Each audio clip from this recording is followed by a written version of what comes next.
Hiya three. Just as a recap from our last Matilda reading, Matilda had managed to work out the profit that her dad had made on his cars, which she did within seconds, and he called her a liar and a cheat. This chapter is called The Platinum Blonde Man. I remember seeing this one in the film. There was no doubt in Matilda's mind that this latest display of foulness by her father deserved severe punishment. And as she sat eating her awful fried fish and chips and ignoring the television, her brain went to work on various possibilities. By the time she went up to bed, her mind was made up. The next morning, she got up early and went into the bathroom and locked the door. As we already know, Mrs. Wormwood's hair was dyed at a brilliant platinum blonde, very much the same glistening silvery colour as a female tightrope walker's tights in a circus. The big dyeing job was done twice a year at the hairdresser's, but every month or so in between, Mrs. Wormwood used to freshen it up by giving it a rinse in the wash basin with something called Platinum Blonde Hair Dye Extra Strong. This also served to dye the nasty brown hairs that kept growing from the roots underneath. The bottle of Platinum Blonde Hair Dye Extra Strong was kept in the cupboard in the bathroom, and underneath the title on the label were the words written, "Caution, this is peroxide, keep away from children." Matilda had read it many times with fascination. Matilda's father had a fine crop of black hair, which he parted in the middle, and of which he was exceedingly proud. Good strong hair, he was fond of saying, means there was a good strong brain underneath, like Shakespeare. Matilda had once said to him, "Like who?" "Shakespeare, Daddy." "Was he brainy?" "Very, Daddy." "He had masses of hair, did he?" "He was bald, Daddy." To which the father had snapped, "If you can't talk sense, then shut up."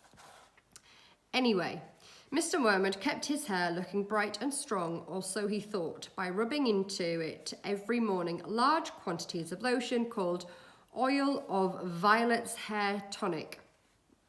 A bottle of this smelly purple mixture always stood on the shelf above the sink in the bathroom, alongside all the toothbrushes, and a very vigorous scalp massage with oil of violets took place every day after the shaving was completed. His hair and scalp massage was always accompanied by loud masculine grunts and heavy breathing and gasps of, "That's better, that's the stuff, rub it right into the roots," which could be clearly heard by Matilda in her bedroom across the corridor. Now, in the early morning privacy of the bathroom, Matilda unscrewed the cap of her father's oil of violets and tipped 3/4 of the contents down the drain. Then she filled up the bottle with her mother's Platinum Blonde Hair Dye Extra Strong.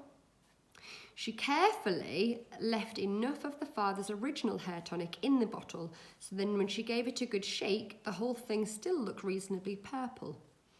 Then she replaced the bottle on the shelf above the sink, taking care to put her mother's bottle back in the cupboard. So far, so good. At breakfast time, Matilda sat quietly at the dining room table eating her cornflakes. Her brother sat opposite her with his back to the door, devouring hunks of bread smothered in a mixture of peanut butter and strawberry jam. The mother was just out of sight around the corner in the kitchen making Mr. Wormwood's breakfast, which always had to be 2 fried eggs on fried bread with 3 pork sausages and 3 strips of bacon and some fried tomatoes. Whoa. At this point, Mr. Wormwood came noisily into the room. He was incapable of entering any room quietly, especially at breakfast time. He always had to make his appearance, felt immediately by creating a lot of noise and clatter. One could almost hear him saying, "It's me! Here I come, the great man himself, the master of the house, the wage earner, the one who makes it possible for all the rest of you to live so well. Notice me and pay your respects." On this occasion, he strode in and slapped his son on the back of the head and shouted, "Well, my boy, your father feels he's in for another great day of money-making today at the garage. I've got a few little beauties I'm going to flog to the idiots this morning. Where's my breakfast?" "It's coming, Treasure," Mrs. Wormwood called from the kitchen. Matilda kept her face bent low over her cornflakes. She didn't dare look up. In the first place, she wasn't at all sure what she was going to see. And secondly, if she did see what she thought she was going to see, she wouldn't trust herself to keep a straight face. The sun was looking directly ahead out of the window, stuffing himself with peanut butter and strawberry jam-covered bread. The father was just moving around to sit at the head of the table when the mother came sweeping out from the kitchen carrying a huge plate piled high with eggs and sausages and bacon and tomatoes. She looked up. She caught sight of her husband. She stopped dead. Then she let out a scream that screamed to lift her right up into the air, and she dropped the plate with a crash and a splash onto the floor. Everyone jumped, including Mr. Wormwood. "What the heck's the matter with you, woman?" he shouted. "Look at the mess you've made on the carpet." "Your hair!" The mother was shrieking, pointing with a quivering finger at her husband. "Look at your hair! What have you done to your hair?" "What's wrong with my hair, for heaven's sake?" he said. "Oh my God, Dad, what have you done to your hair?" the son shouted. A splendid, noisy scene was building up nicely in the breakfast room. Matilda said nothing. She simply sat there, admiring the wonderful effect of her own handiwork. Mr. Wormwood's fine crop of black hair was now a dirty silver, the colour this time of a tightrope walker's tights that had not been washed for the entire circus season. You've dyed it!" shrieked the mother. "Why did you do it, you fool? You look absolutely frightful. It's horrendous. You look like a freak." "What the blazes are you talking about?" the father yelled, pulling both hands into his hair.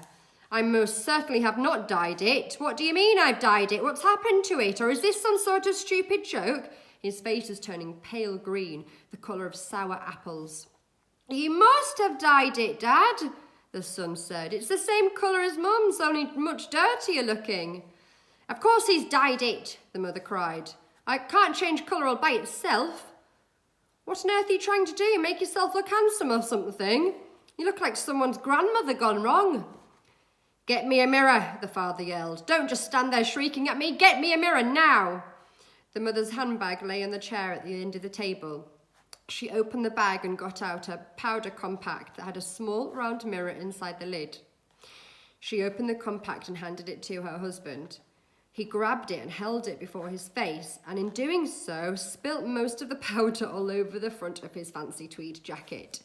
"Be careful!" shrieked the mother. "Now look what you've done. That's my best Elizabeth Arden face powder." "Oh my God!" the father yelled, staring into the little mirror. "What's happened to me? I look terrible. I look just like you, but gone wrong. I can't go down to the garage and sell cars looking like this. How did it happen?" He stared around the room, first at the mother, then at the son, then Matilda. "How could it have happened?" he yelled.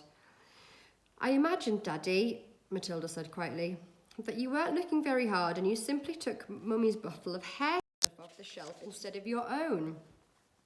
"Of course that's what happened," the mother cried. "Well, really, Harry, how stupid can you get? Why didn't you read the label before you started splashing the stuff all over you? Mine's terribly strong. I'm only meant to use one table of it in a whole basin of water, and you've gone and put the whole bottle over your head. It'll probably take your whole hair off in the end. Is your scalp beginning to burn, dear?" "You mean I'm going to lose all my hair?" the husband yelled. "I think you will," the mother said. "Peroxide is a powerful chemical. It's what they put down the lavatory to disinfect the pan. Only they give it another name."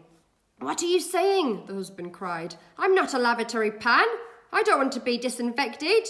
Even diluted, I use it," the mother told him. "It makes a good deal of my hair fall out, so goodness knows what's going to happen to you. I'm surprised it hasn't taken the whole top of your head off." "What shall I do?" wailed the father. "Tell me quick before it starts falling out." Matilda said, "Give it a good wash, Dad. If I were you, with soap and water. But you'll have to hurry." "Will that change the colour back?" the father asked anxiously. "Of course it won't, you twit," the mother said. Then what do I do? I can't go around looking like this forever. You'll have to have it dyed black, the mother said. But wash it first, or there won't be any there to dye. Right, the father shouted, springing into action. Get me an appointment with your hairdresser this instant for a hair dyeing job. Tell them it's an emergency. They've got to boot someone else off their list. I'm going upstairs to wash it now. With that, the man dashed out of the room and Mrs. Wormwood, sighing deeply, went to the telephone to call the beauty parlour. He does some pretty silly things now and again, doesn't he, Mummy? Matilda said. The mother, dialing the number on the phone, said, I'm afraid men are not always quite as clever as they think they are. You will learn that when you get older, my girl.